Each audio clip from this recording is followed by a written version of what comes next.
A shocking verdict for Amanda Knox. Amanda is very upset. We're very surprised of the outcome of the decision. Now reconvicted of slander for accusing an innocent man in her roommate's murder in Italy in 2007. Knox, who was 20 years old at the time, was arrested along with her then boyfriend for the death of Meredith Kercher.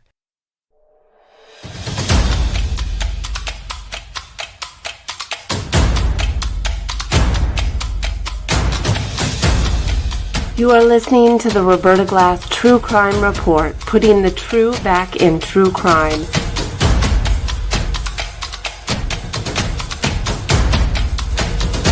From New York City, Roberta Glass is now on the record.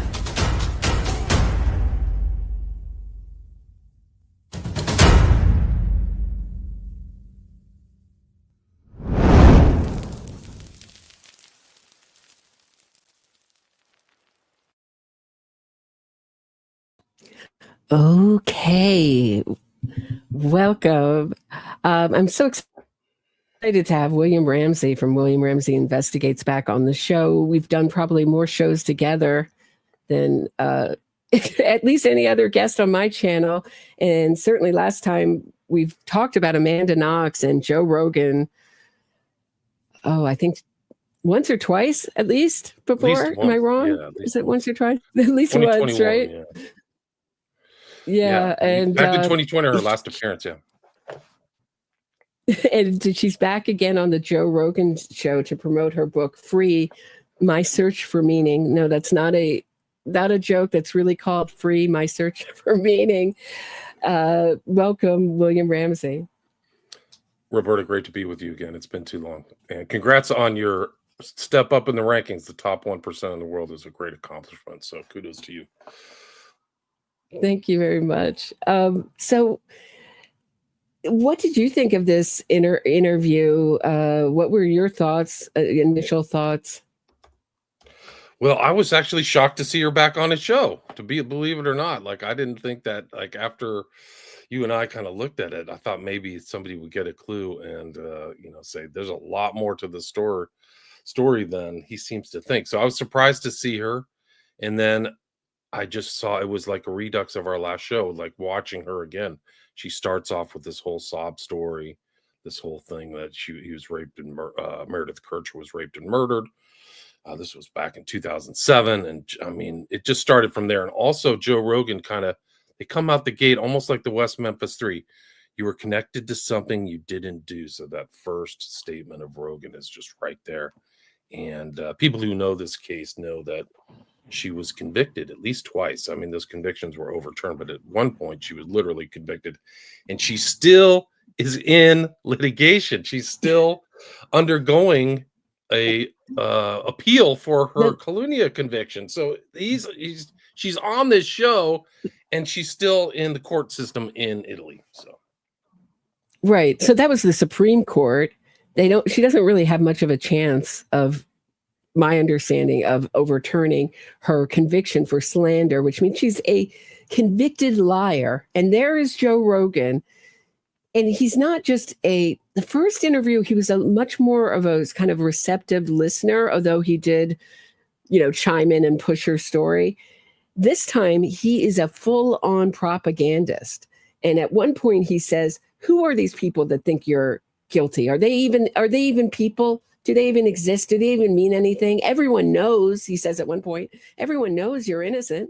And I felt if it had been a classroom, I would have stood up and said, excuse me, I think she's guilty. I don't think, and I think it goes further than that. It's not that I just believe that she's guilty. I feel that we can know she's guilty by the amount of evidence against her, which is large, not small. And he goes, well, the other guy, and Rudy Guday, who I believe was involved in the crime. I believe, like the Supreme Court that let her go, that this was a crime of multiple attackers, which is hard to imagine. I get that it's hard for people to imagine these kinds of crimes. And of course, Amanda Knox capitalizes on that, calling it a murder orgy. That she was there at the scene of the crime. She washed Meredith Kercher's blood off her hands and feet. And that the break-in was staged. All those things were established by the, Supreme Court that let her go. That's her exonerating decision. And we're supposed to believe that, like, well, she's a known liar, like convicted liar. And we're supposed to, how dare us not believe her? Right. I mean, it's incredible. And the overlooked, these are easily, you can find this out on a simple Google search too. Like a lot of the stuff, these findings and the things that were problems with the crime scene the police found it so fast. And they were like, even their alibis were sketchy. Phone calls were sketchy. Just everything, like the finding of the body in the locked door. She was avoiding people. I mean, these are known facts, like trying to have people avoid finding the body.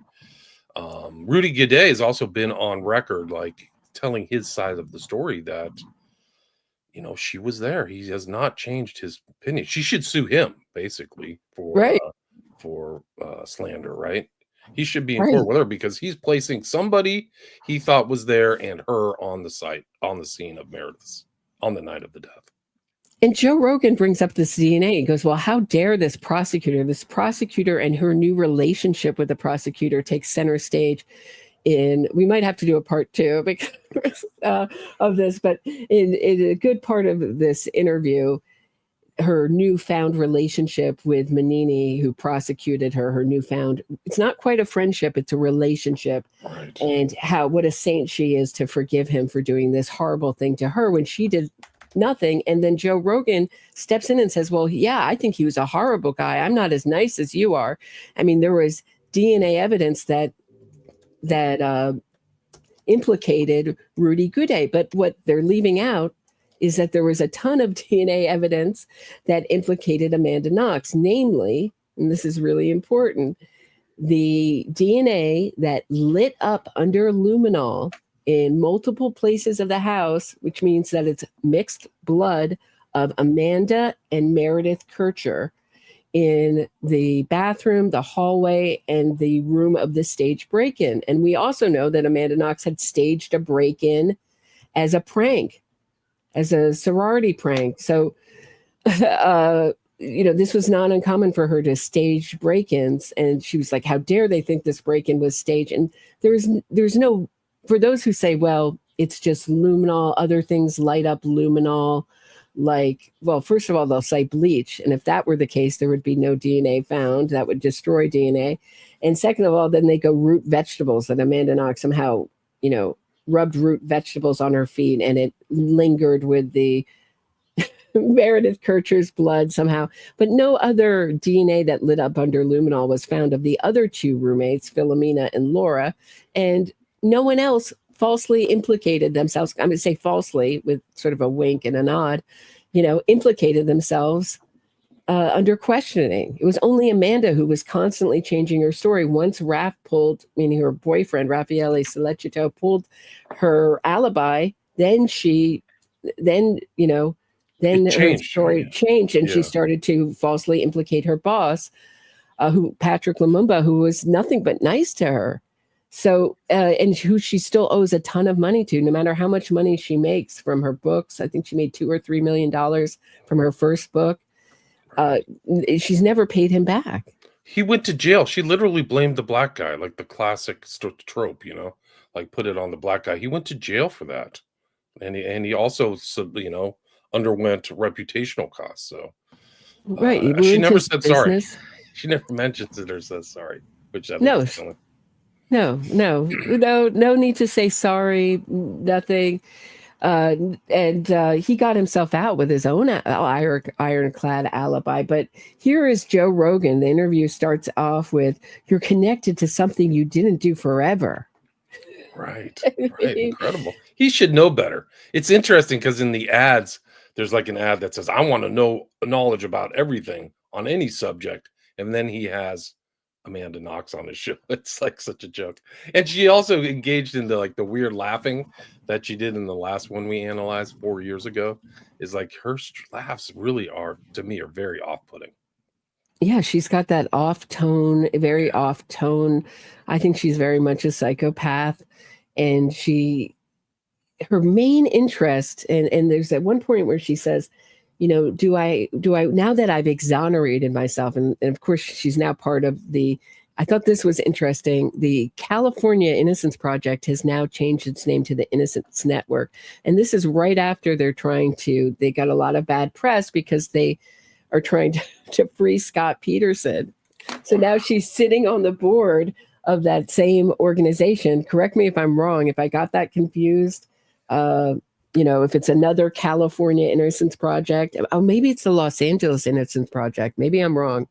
I looked up the one she's associated with, and I think it's in San Diego. So it would make sense. Is that the South Carolina? That's not the South.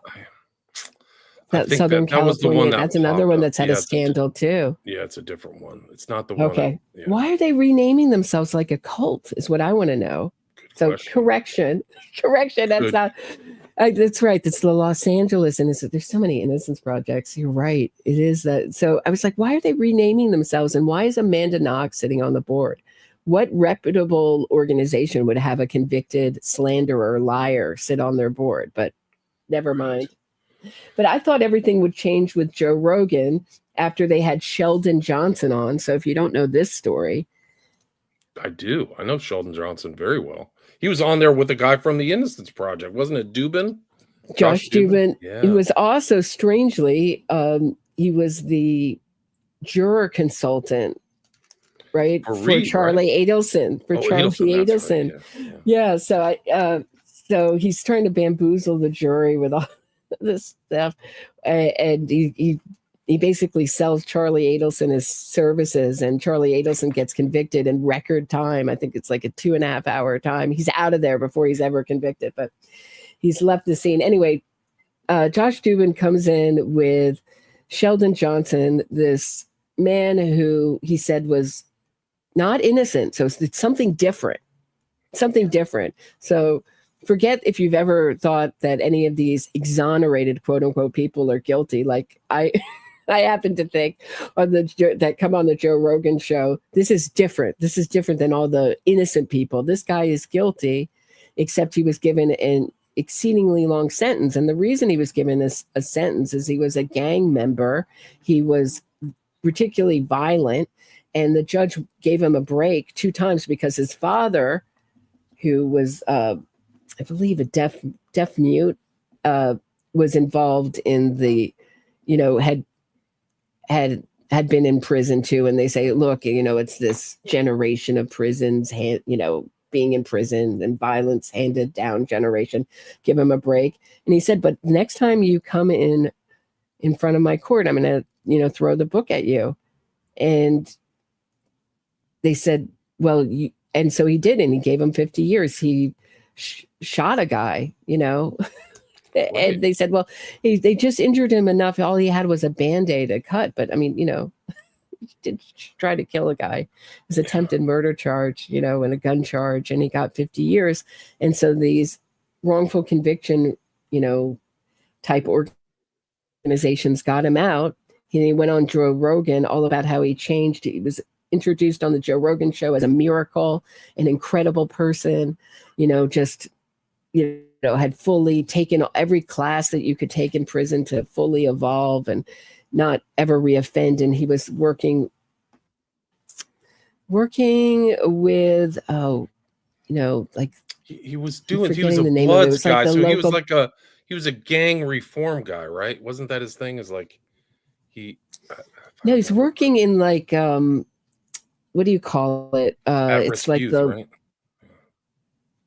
That too, but I thought he was also working in the, like, if you don't, the local defender's office, like public defender type organization, not that defender, and they all came to his arraignment. But I'm spoiling the story. So after being on Joe Rogan and presented as a miracle of rehabilitation, in the Bronx, the neighbors hear gunshots break out.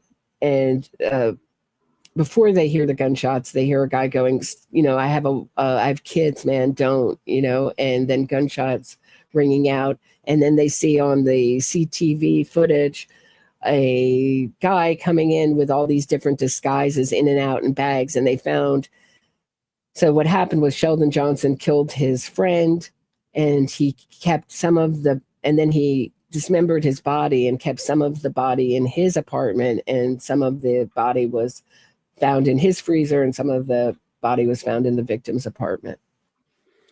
And we thought Joe Rogan would walk away 1 month from this after being on Rogan. Yeah.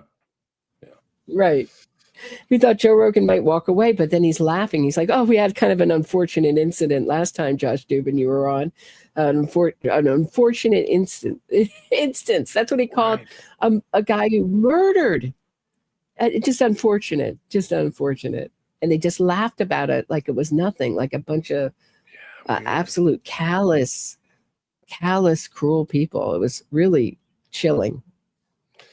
Very strange. So Rogan he's a pro Innocence Project type. So he's had the Dubin on and some other character, I forgot his name, but he's had them on his show multiple times. So he believes that they're doing good work. So maybe that's why he's sympathetic to Knox or something. I don't know. It's so weird. I'm thinking when I see him with Knox, I'm thinking Eccles is going to show up on the Rogan show, and if he does, that'll destroy Rogan's reputation forever. It'll be a stain. I don't think his reputation is. I mean, if a guy who comes on and murders after you've introduced him as a miracle doesn't destroy your reputation, I don't know what will. I think that he is in this position. I don't think he cares. And when he talks about Knox's crime, he says, "You were 20. You absolutely are a victim. You were 20." Not that. So the detail that comes to his mind about Knox being innocent is that her age at the time that she was involved in the murder of Meredith Kercher, not that she was innocent of it. That comes second. He goes, "Well, you were accused of a crime." They always say accused, not convicted. Accused of a crime you didn't commit. But you were 20 first. That comes first. So I don't think he cares. I don't think he cares that these people are guilty or innocent. It's a good story for his show.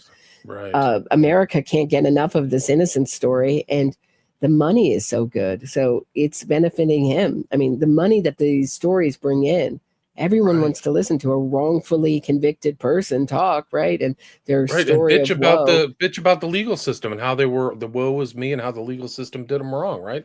Isn't that the similarity? Because she spent the full intro of this thing that happened last week just like, the system and I'm bad and blah, blah, blah, law enforcement. Like she did that in the one 4 years ago, remember?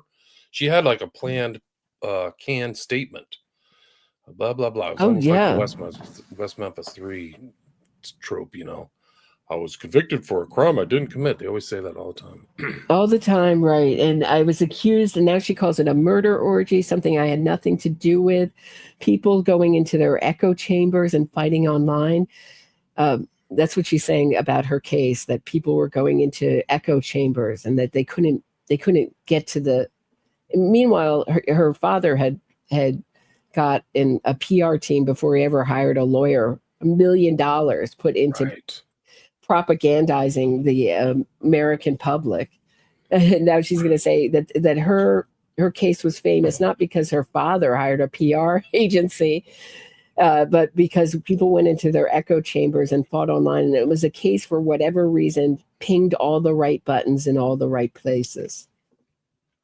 Right. And that she was like the beautiful, victim or whatever. And there might be it seemed to be like a subtext of they're jealous of her. And so therefore she was, she made a good story and things like that. So she had the whole, the victim thing. Never mind, she goes, this case is very simple. And that's the advantage of these, that's what I thought, that, this is the advantage of these innocence narratives, is they make complicated cases very simple.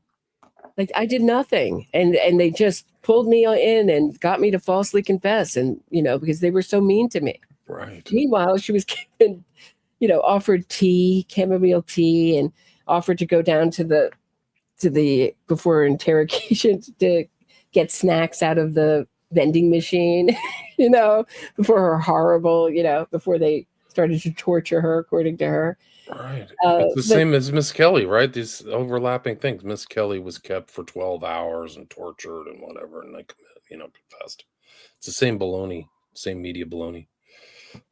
Absolutely. I mean, they have sold this idea of false confessions like it's something that happens that, I mean, it can happen where 5, 6 people, 7, 8, 9, you're talking about the Central Park 5, all falsely confess, in very consistent ways, in detailed, consistent ways. I mean, they've sold in front of their parents. Yeah. Right. In front of their parents. Filmed. None of the risk factors for false confessions are very few, low IQ, being deprived food and water,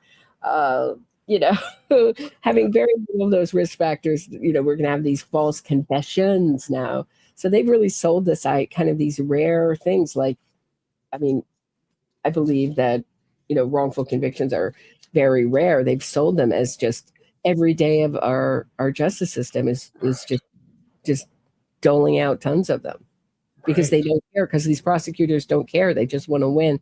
That's another trope that they pulled out. And he says, but he had DNA evidence. And never mind that Amanda Knox's DNA was found on the handle of the knife and Meredith Kercher's DNA was found on the blade.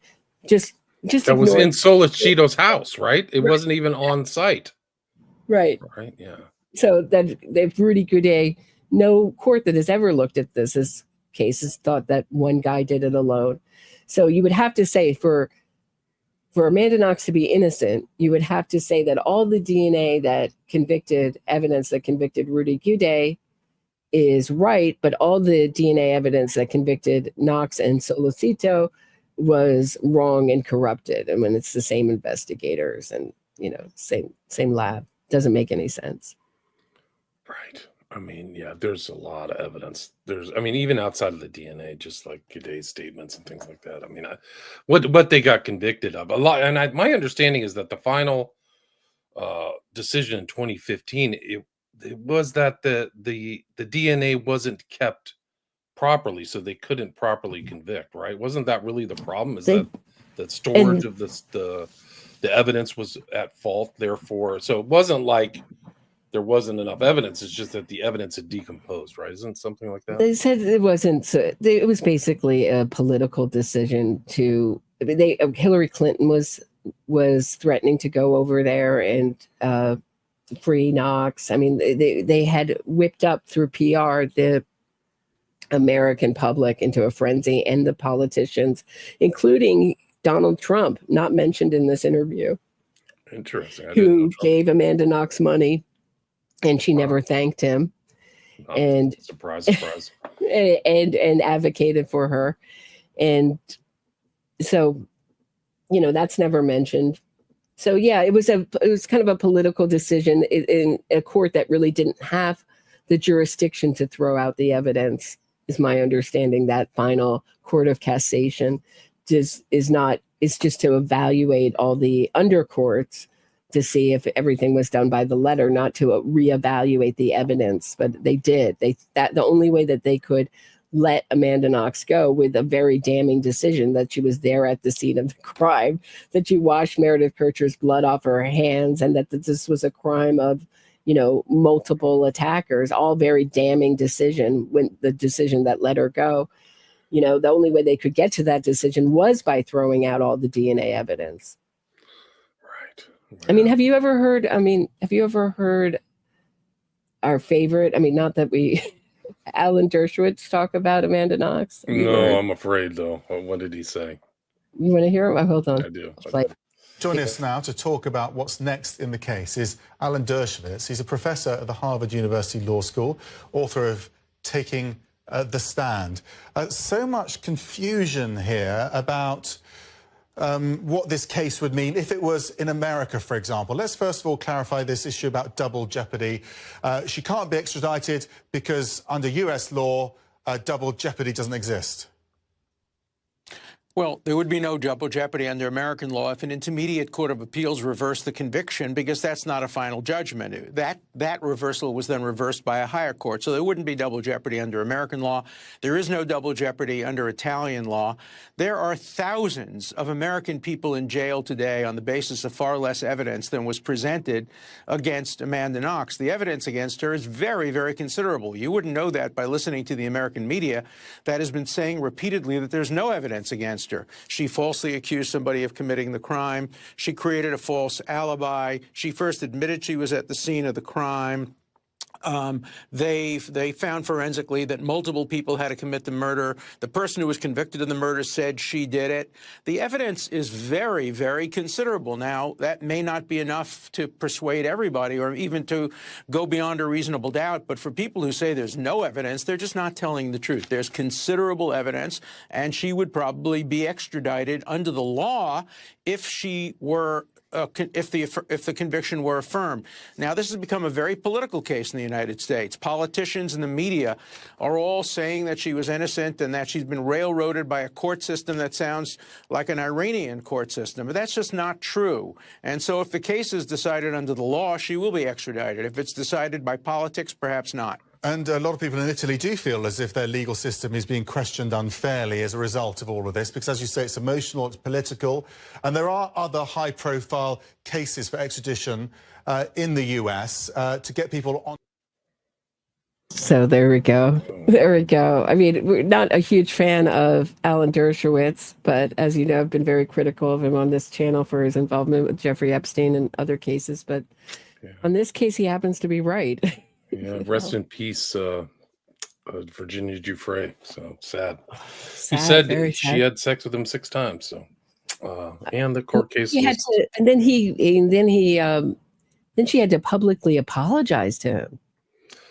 Well, they I don't know if that court case got settled, but they took him all the way to the deposition. Right before the deposition, that case dropped, that civil case. So they either did a clever thing, which is settle amongst themselves outside of the court's involvement, which is what I really think happened. I think they both apologized to each other and settled. Yeah, I think that's what happened. And I wondered how much, how much of, of that, just talking about that briefly, of how much of that was healthy to do is to take the money.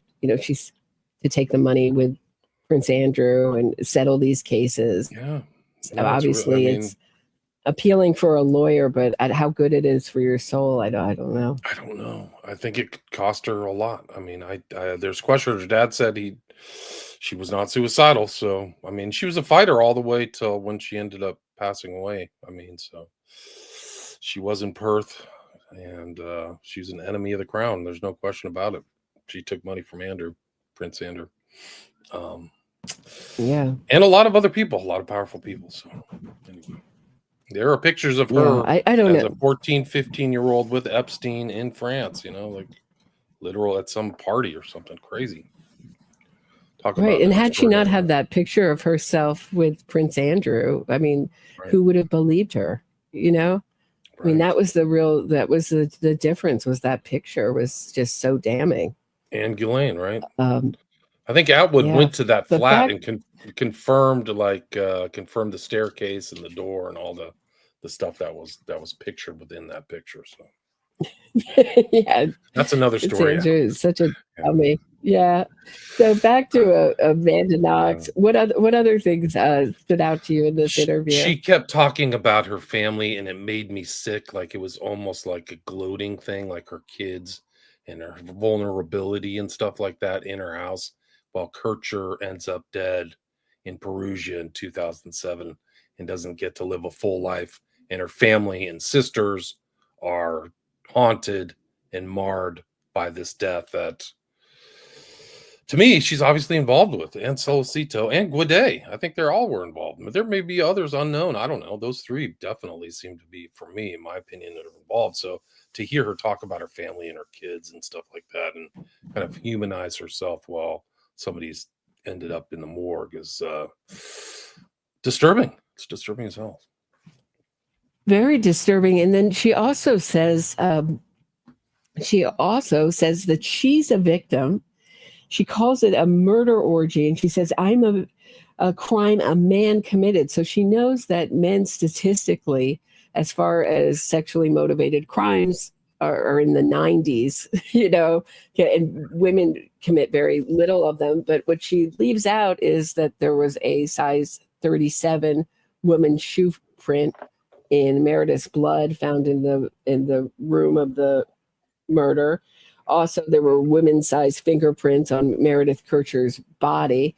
The crime would have had to be done just the way the knife wounds were on her neck had to be done by more than one person. Amanda Knox also had a scratch. You can call it a hickey if you want, but when you really look at the original picture, it looks very much like a scratch, unquestioned. Her story made no sense that she walked into her story changed all the time, and also made no sense that she walked into the house that she shared with Meredith, Philomena, and Laura, 3 other roommates, and that the door was wide open. She saw blood in the bathroom on the sink, and that it was dried, and that and a bloody footprint on the bath mat, and she just wanted to get vulnerable and naked and take a shower, and she didn't think anything of it, and didn't even look for Meredith. So, I mean, her story makes no sense, and what you have to understand is that as soon as Raffaele pulled her alibi, I mean, the original story that they were sticking to was that we were home all night and we didn't do any, we didn't go anywhere. We weren't smoked at pot the and watched the movie, right? Yeah. Amelie too. It's very much like the Michael Peterson, American Sweethearts. We were watching an innocent kind of, right, about a free-spirited woman like Amanda Knox. That's also another trope that she brings in this interview, that she was free-spirited, and Meredith Kercher was the uptight English woman. But and once Raph pulled his alibi, that's when she falsely accused her boss. So, she actually really solidified why her slander conviction is so important. And I hadn't even thought of this, was that for her to falsely accuse someone else, right, and knowingly falsely accuse someone else and be convicted of it, she had to know who did the crime.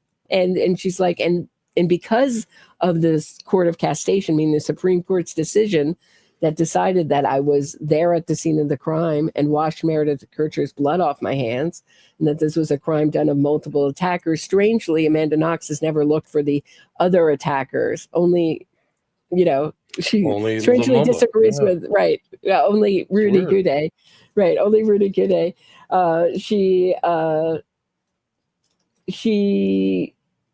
I just lost my train of thought. Another similarity to the West Memphis Three, right, by the way, finding the other people who did it.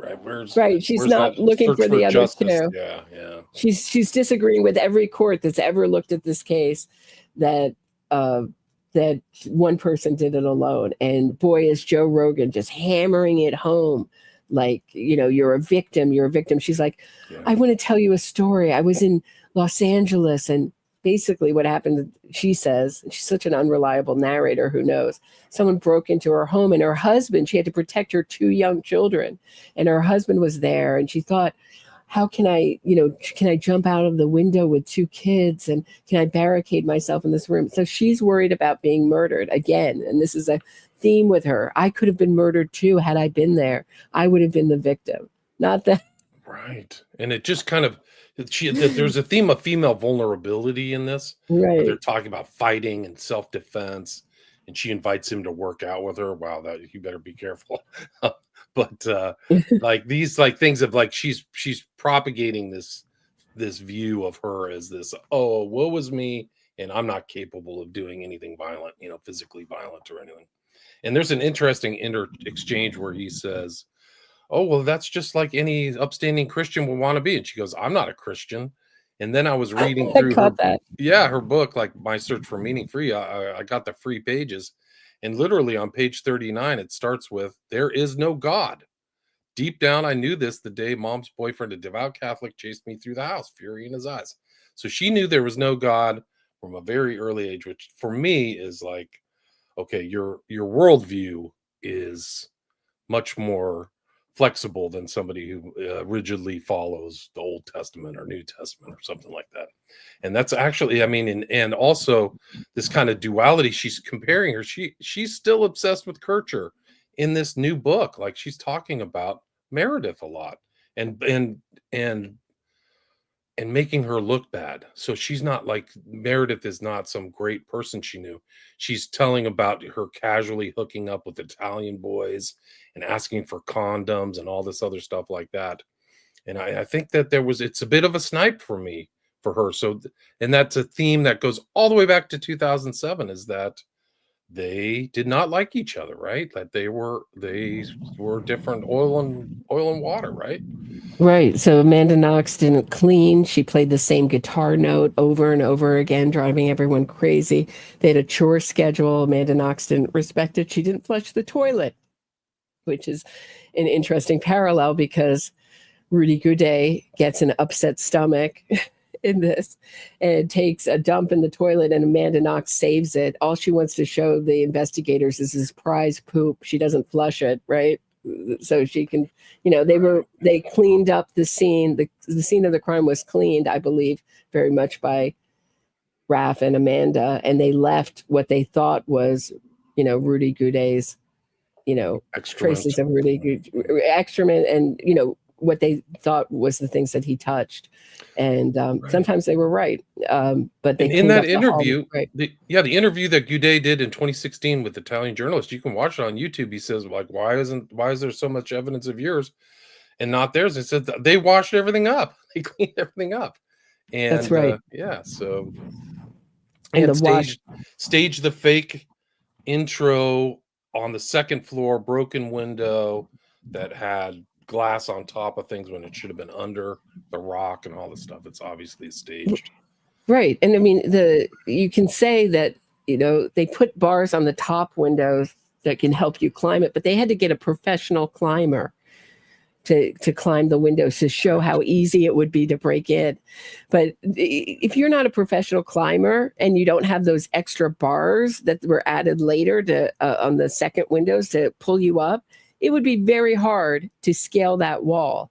And there was no signs of scaling, of the wall being scaled, or, that's another thing. And also no DNA of Rudy Guday. The only DNA found in the room of the stage break-in was the mixed blood of Meredith and Amanda. So why were Meredith and Amanda bleeding at the same time? It's a really important fact that just gets kind of overlooked. But what's stranger is the thing that Amanda has come to Joe Rogan with this now. She's Saint Amanda because she has reached out and started a relationship with her prosecutor, and she has to humanize him and see, like, that she admits she has extreme anger, right? Manini, right? Isn't his name Manini? Right, towards Manini. But she says you can have extreme anger towards a person and at the same time hold them in your hand as the tender, fallible creature that is capable of violence against you. So here's a woman who's been convicted of violence talking about the prosecutor as the real perpetrator of violence. And this is this kind of Darvo thing that this movement does, which is deny, attack, reverse, victim, offender. So that now the perpetrators are now the real victims, and the victims are forgotten altogether. And this is a pattern in almost every single one of these innocence fraud cases that I talk about on this channel. Yeah, it's incredible. And the violence, the terms are way out of context. Like, give me a break. This guy's like a retired, but a noted, legal professional, but also who still believes Knox is present at the crime scene to this day. He hasn't changed his view. But I think she probably went to see him because they needed something for a new book. I wouldn't be surprised if the real aim was a commercial reason to create a new theme for her next moneymaker, right? Because her last one, I think these books are selling. I don't think people are interested. She's got a smaller publisher, certainly. She's gone down to a much smaller publisher than her first book, and she's still making money off this crime and not doing anything else. And she's befriended. So she also, I think it's a real obsession with her is she couldn't really vindicate herself fully. Anybody who really knows anything about the case knows that this is not a great exoneration. Right. This was a political decision that could let her go, throw out all the DNA evidence, say that she was there at the scene of the crime, that this was a crime of multiple attackers, and that she washed Meredith Kercher's blood off her hands. Not a great exoneration.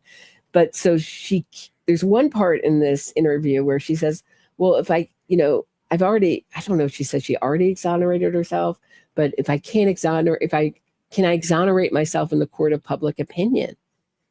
And I think that she looks for people. I think she's given up on me. Did I tell you she mentioned me? No, but I'm not surprised. I'm like one of the last people out here who's still hammering home her guilt. Everyone else is like long abandoned it, and I think that's also to her advantage, is that, I'm one of the last holdouts that still will talk about Amanda Knox's guilt, Right. And so she's still in a public space. She's right. She has a podcast too, right? Yeah. Sorry. Yeah, she had on a guest on her podcast that I had on, and she's like, what do you think of this innocence fraud movement? I'm like, what movement? What? Right. I wish it were a movement. It's like just me and a couple other people that are talking about it. I wish it were a movement, Amanda, and he's like, yeah, no, I don't believe that. He's like, there are really wrongfully accused people. And then he mentions Jerry Sandusky as wrongfully convicted or accused, as they say. They never really say wrongfully convicted. And a couple of other, people, this lawyer that I had on who talked about Adnan Syed.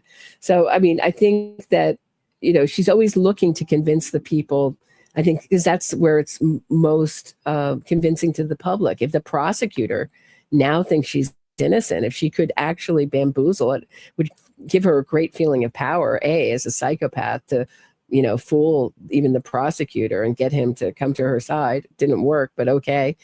But it's also very convincing to the people, to the public, that the prosecutor wouldn't think she's a bad enough person to talk to her. Get it? You get it?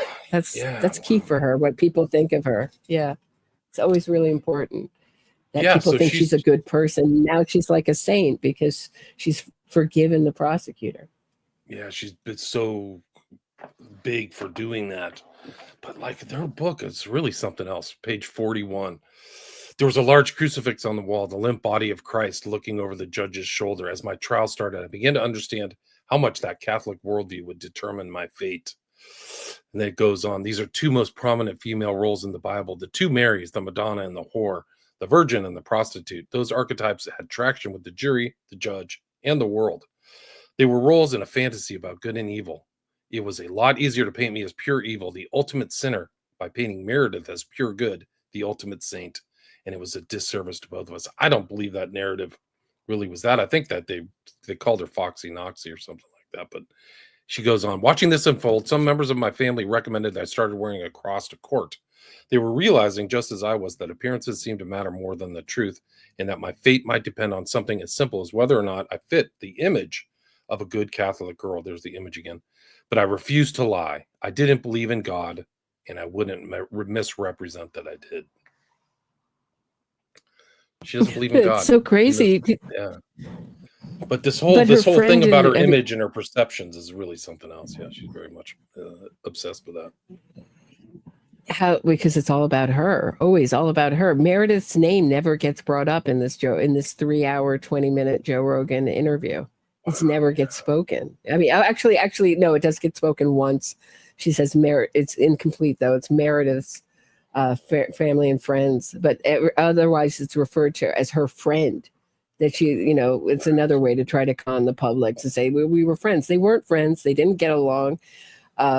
They started out trying to be friends. And quickly that fell apart. Also, Meredith started dating one of the men downstairs who lived downstairs named Giacomo, and Amanda had designs on him. And Meredith wasn't too thrilled about that Amanda Knox was trying to seduce him and had real designs on him. And Giacomo was one of the first people to think that Amanda Knox could have been involved in this crime. So, there's a lot of backstory, and it's a great, does a great disservice to the actual victim of the crime to make, Amanda Knox the victim. She says, I was a victim of a crime before I became a victim of the criminal justice system. So she literally calls herself a victim over and over again in this. And what's interesting about the passage you just read is that when she was in prison, the one person that she would talk to was the priest. That was her great friend. Interesting. As somebody who doesn't believe in God, how strange is that? I think she says she's She's a Buddhist. Buddhist, yeah. Kind of like someone else we know said he was, right? Didn't Eccles say he was a Buddhist? Good. Yeah. I have to find that picture of Knox, Eccles, and Berlinger together because it's just something else. They're friends. Like, that's even crazier. But one of the things, this whole victim, the person as the victim, is a common theme in all of the innocence fraud stuff that you've covered on my show. So that's Syed, West Memphis 3, Stephen Avery, and Knox. Like, they're all victims, and the court cases say something else. So. Oh yeah. I mean, and then she's saying, I don't think crime victims are treated very well. And Joe Rogan's like, well, sometimes the state gives them money. I'm like when? Like, when is that? How many cases does that happen with? Very few that I know of, at least. And we got to treat the actual crime victims. We have, there has to be some kind of like reconciling between this idea that she calls it the one victim fallacy. So the idea that, so she thinks that there can be the murdered person and the person she says, quote unquote, falsely accused, LOL, the perpetrator are both victims. They should be allowed to be both victims. Right. Yeah. Her podcast is called Labyrinths, which is probably aptly named, I believe, because it's like a labyrinth of distortions on her public statements about her past. But man, she's cashed in. She really has.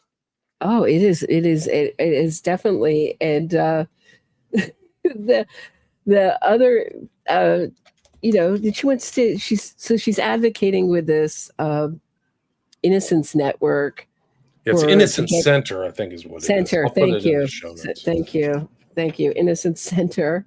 Thank you. I haven't even in my notes, Innocence Center, that they lost funding when I was like, oh, that's something good that happened recently.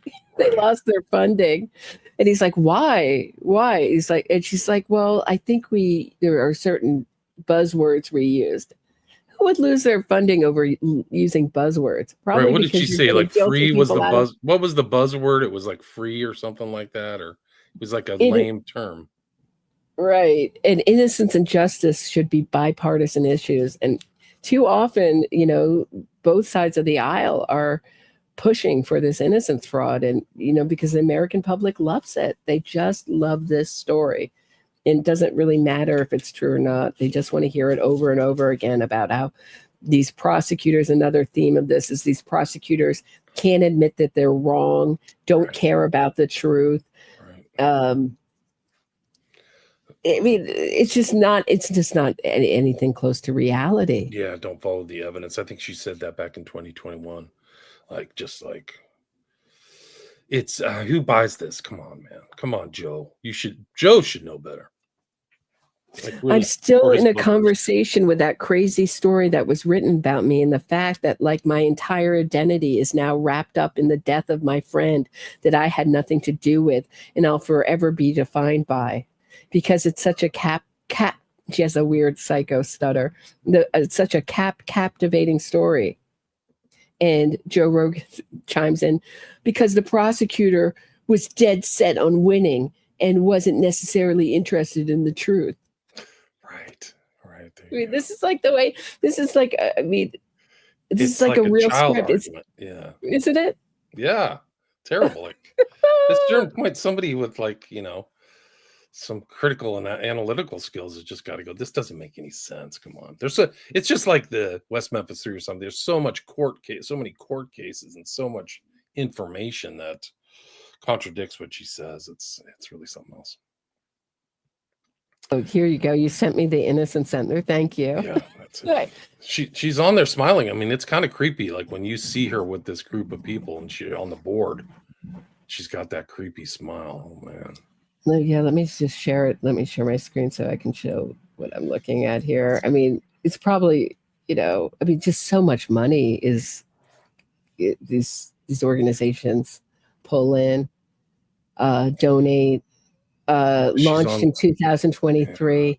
have decades of innocence work under their belt, all worked at the California Innocence Project as faculty or staff or faculty member. I would love to know what happened to that California Innocence Project.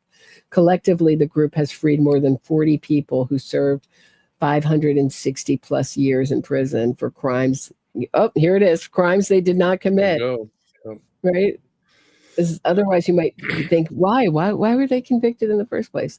The team has been responsible for getting a dozen laws changed to prevent future injustices and make it easier to free the innocent. Yeah, there's a little truth right there. Getting it to free the guilty, more like making much more pro-criminal laws. Yeah. She was a 2024 Innocence Network Impact Award winner too, so she's got an award.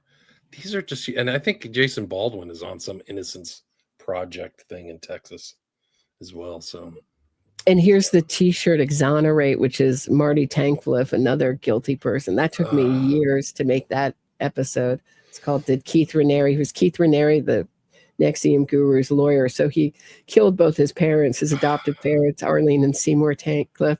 And then he got a license plate, very much like Amanda Knox, with Exonerate on. So you see that T-shirt? Exonerate on the left.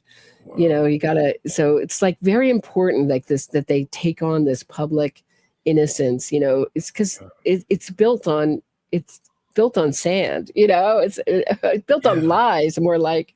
So they just keep propagandizing for themselves. They never stop, and nor does Amanda Knox. And now Joe Rogan is fully on board. Yeah, fully on board. It's part of the phenomenon. Part of their platform is this media approach. Just to get out in the media and do it. It's really something else. Wherever they can. What else? What else did we not talk about in this interview? I don't know. I mean, just kind of the weird way they kind of get in, and the way she's presenting herself as this kind of thoughtful person who endured an injustice and how to cope in the context of that. Like, I think that was a significant amount of that 3 hours is like, well, then you can do this, and then you work out, and then you go and take your rage out, and what's your mentality and meditation, and all this like burdens and stuff. So it's almost like a weird kind of self-help book, but the core of it is a lie. Right. Really...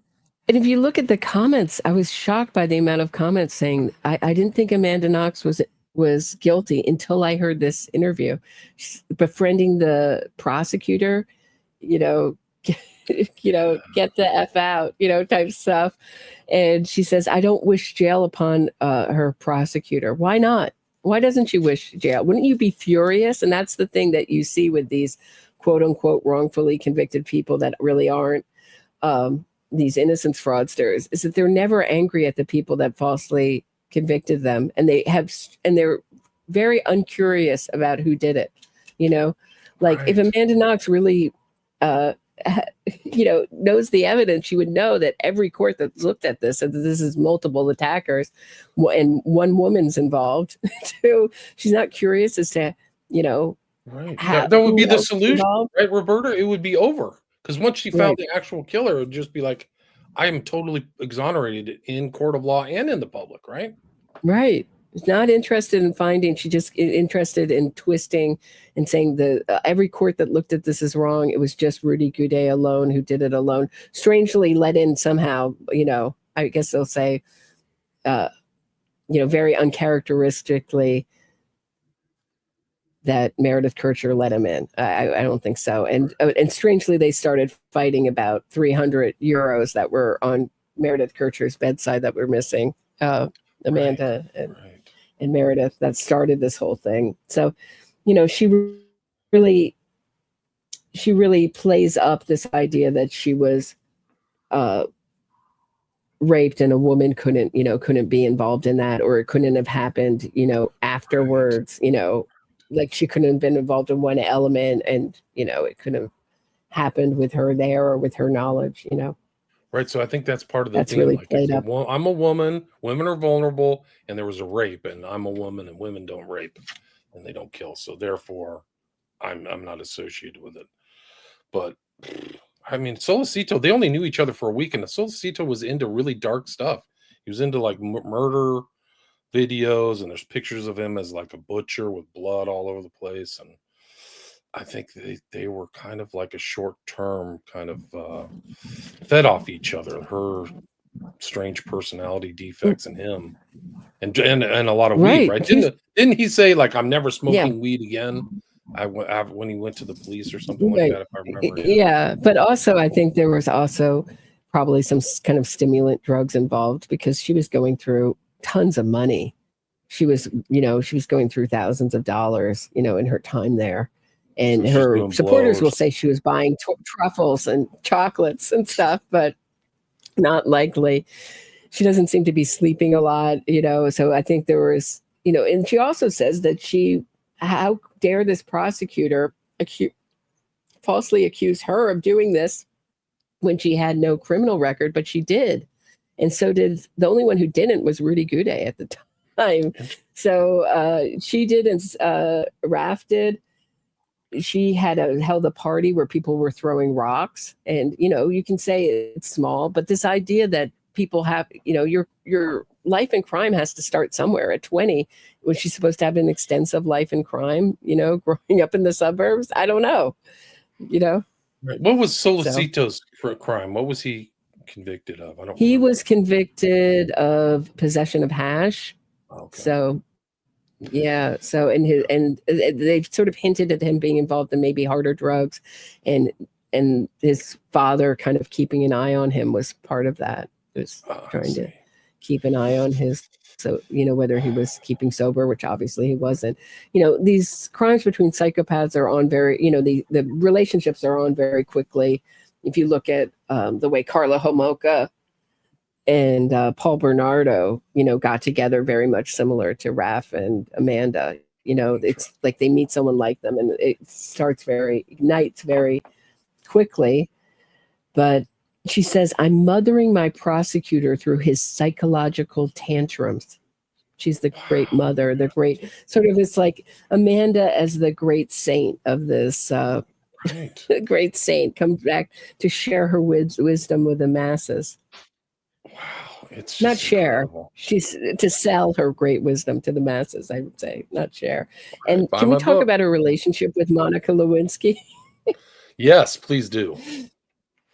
That is Monica crazy. Lewinsky's producing some kind of documentary. I'd heard they were friends, and this is something Amanda does, she latches on to more sympathetic people who didn't kill people, but and sort of marries her story of getting away with murder with their story of being social, her being a social pariah for committing a murder, with them being a social pariah for doing something much lesser, like having a relationship with the married president of the United States.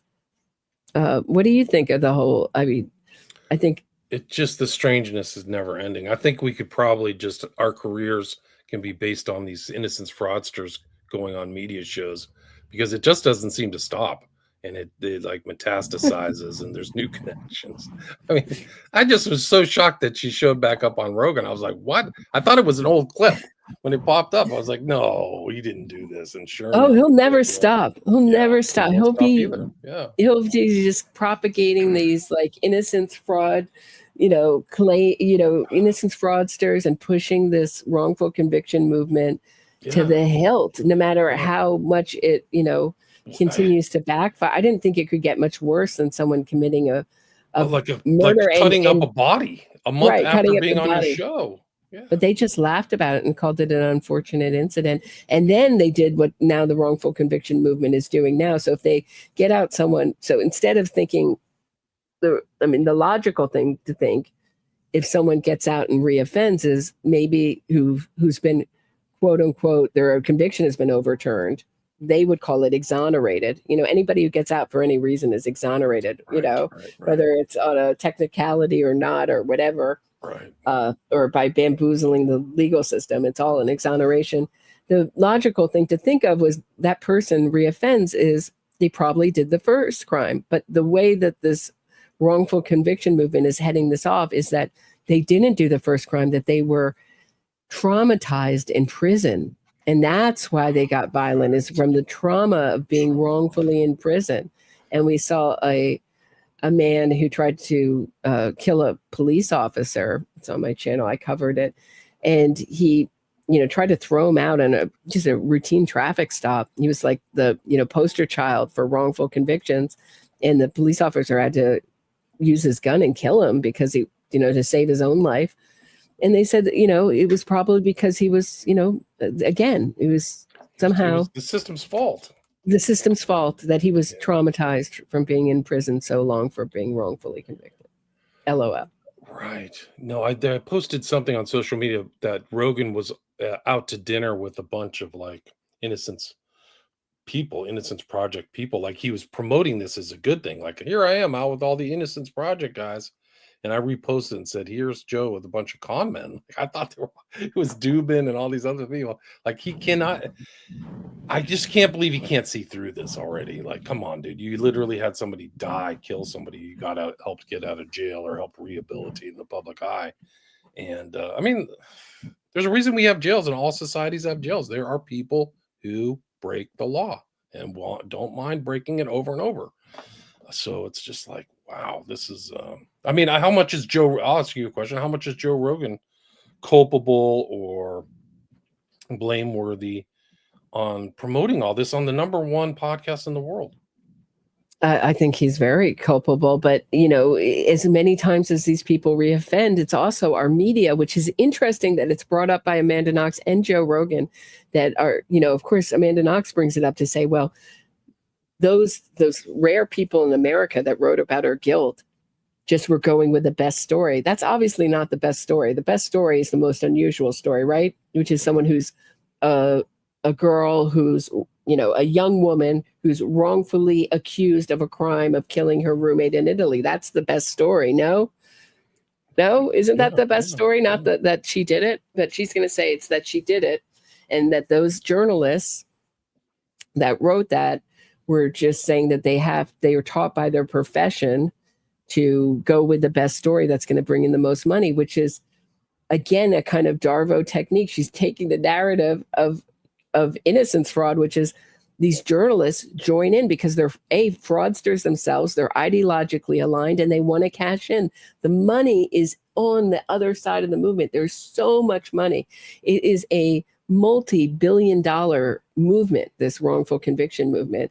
And it's, I will probably, go, on this, I'll probably go to my dying, my last breath fighting it. But it's like this thing, anytime anything's kind of like, and it seems to get bigger every year.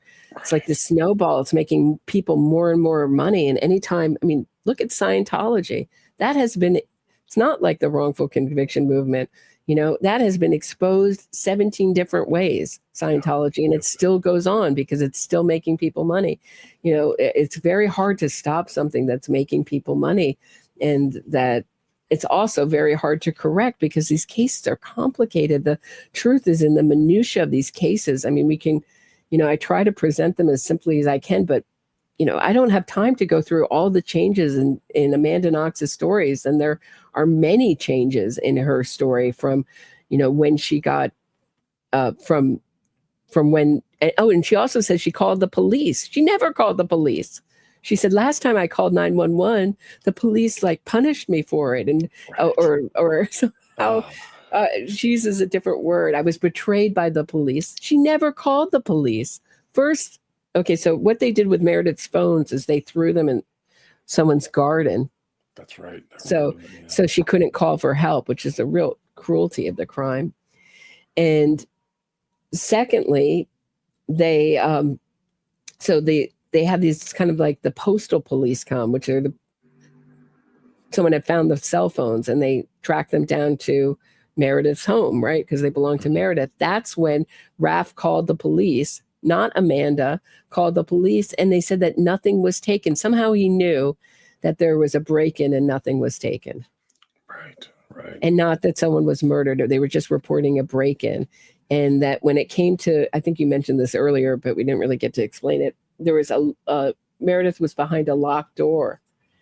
And when the police asked if it was normal, if she locked her door, Amanda said, oh yeah, she always locks her door even to take a shower. And the roommate was like, no. Roommates were like, no, she never locks her door. So she was trying to delay the finding of Meredith's body somehow. And she knew things about her intimate details of the crime that no one knew. She said that she overheard the police talk about it, but they weren't talking about it. So, there's no way for her to know those details. Yeah, and she, like, both Goudet, he said he heard a horrible scream, and then there was something that she triggered Knox. Like, they said something about the scream, and she put her hands over her ears, like she had heard it or something like that. Do you remember that part of the story? Yes. Yeah. So they took her. Okay, this is an odd thing. They took her. When it got to the knife drawer, showing her the knife drawer, she put her hands over her ears and started banging her head. That's one thing. Yeah. And then she said when she confessed to being there, she said that it was Patrick Lumumba, her boss, and that she heard a loud scream, strangely the same kind of curdling scream the neighbors heard that night, or at least one neighbor heard. And then they heard people running different directions. So, Yeah, so she validated this scream that all these other people heard. Yeah. Mm-hmm. Yeah. So and she put her hands over her ears. Yeah.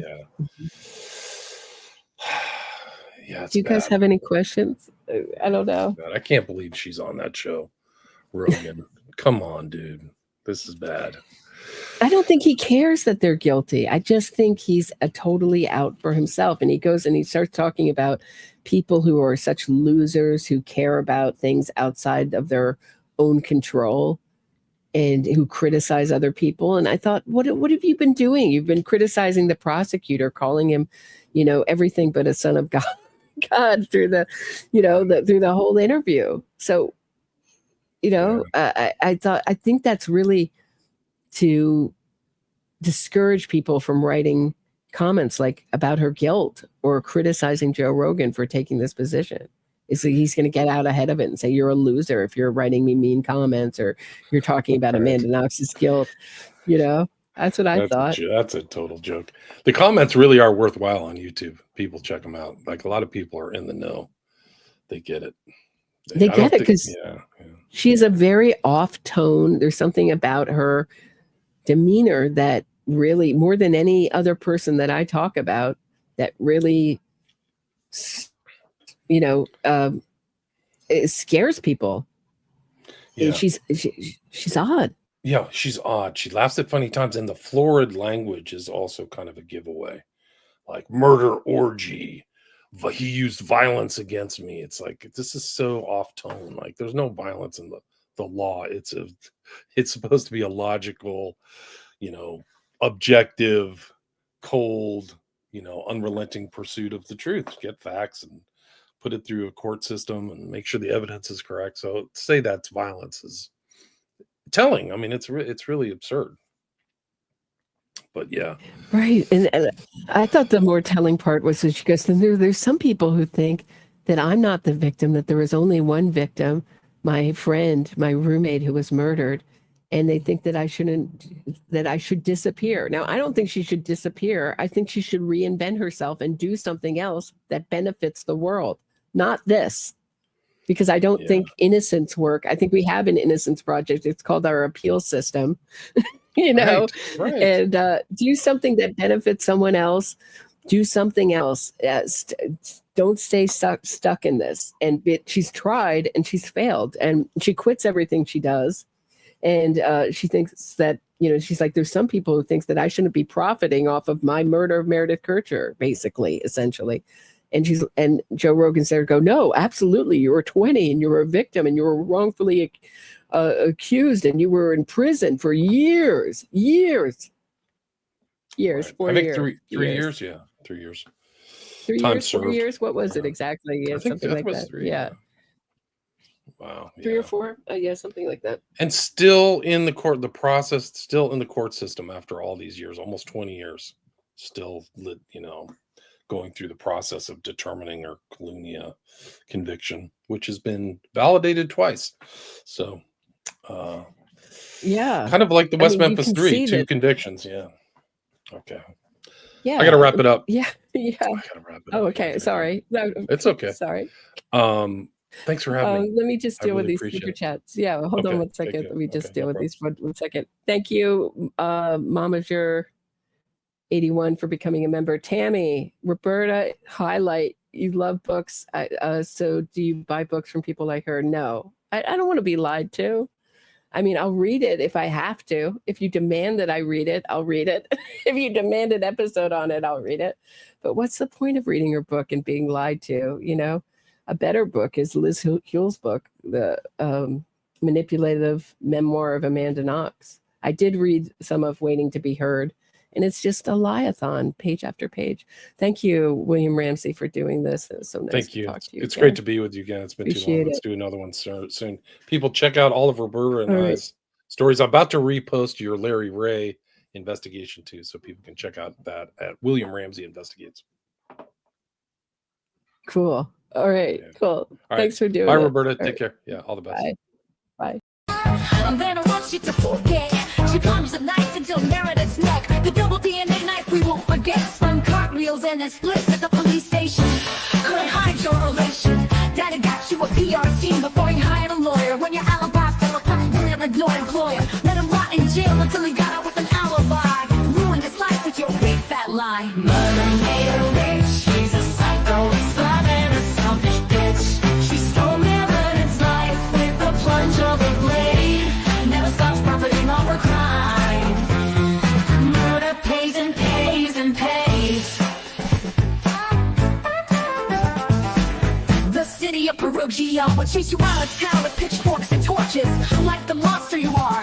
Get out crosses and garlic and watch how your skin scorches. We will never forget how you staged a burglary. Covered your ears to block out Meredith's screams. Mixed blood of you and Meredith all over the crime scene. Keep saying Rudy did it alone, but we are wise to your scheme. Amanda Knox is a convicted liar. You can't produce your own Hulu flick. Innocence farm documentary. Remember Rose's oldest trick. The court of cassation said you were there at the scene of the crime. Wash Meredith blood off your hands and Daddy got you a PR team before he hired a lawyer. When your alibi fell apart, you blamed your employer. Let him rot in jail until he got out with an alibi. Murder made her rich. She's a psycho, a slob and a selfish bitch. She stole Meredith's life with the plunge of a blade. Never stops profiting off the crime. Murder pays and pays and pays. And pays. The city of Perugia would chase you out of town with pitchforks and torches. Like the monster you are, get out crosses and garlic and watch how your skin scorches. We will never forget how you staged a burglary. Covered your ears to block out Meredith's screams. Mixed blood of you and Meredith all over the crime scene. Keep saying Rudy did it alone, but we are wise to your scheme. Amanda Knox is a convicted liar. You can't produce your own Hulu flick. Innocence fraud documentary. Remember Rose's oldest trick. The court of cassation said you were there at the scene of the crime. Wash Meredith's blood off your hands and Daddy got you a PR team before he hired a lawyer. When your alibi fell apart, you blamed your employer. Let him rot in jail until he got out with an alibi. Murder made her rich. She's a psycho, a slob and a selfish bitch. She stole Meredith's life with the plunge of a blade. Never stops profiting off her crime. Murder pays and pays and pays. And pays and pays and pays. And pays and pays. And pays and pays and pays.